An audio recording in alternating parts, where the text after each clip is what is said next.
ইছামতি নামে সুন্দর এক গ্রাম। এই গ্রামে ছোটবেলার দুই বন্ধু মনু আর ধনু তাদের পরিবার নিয়ে বাস করত। তাদের দুজনের বাড়ি ছিল একদম পাশাপাশি, কিন্তু বড় হয়ে দুজনের ভাগ্য দুদিকে চলে গেছে। ধনু এখন গ্রামের সবচেয়ে বড় হোটেলের মালিক, আর মনু সামান্য একজন চাওয়ালা।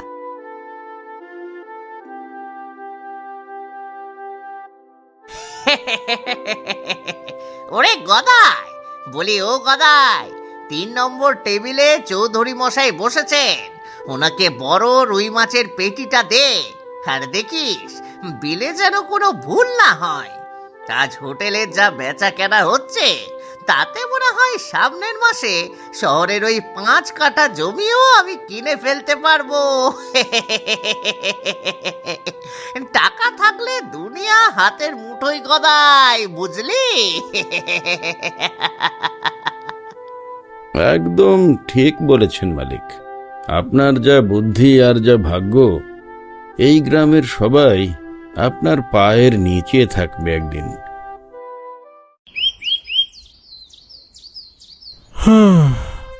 সকাল গড়িয়ে দুপুর হতে চলল, এক কাপ চাও বিক্রি হলো না।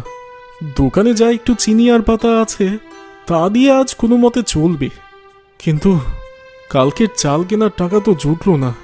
হে ভগবান, গরিবের কি বাঁচার কোনো অধিকার নেই? বাবা, সকাল থেকে কিছু খাইনি, খুব খিদে পেয়েছে গো। 2 দিন হলো পেটে দানা পানি কিছু পড়েনি। আমার কাছে টাকা নেই বাবা, এই রুটিটা আমি দুপুরবেলা খাবো বলে রেখেছিলাম, তুমি এইটাই খেয়ে নাও। গরিব হয়ে গরিবের কষ্ট না বুঝলে কে বুঝবে বলো? ভগবান তোমার মঙ্গল করুক বাবা, তোমার এই দয়া ভগবান ঠিকই মনে রাখবেন।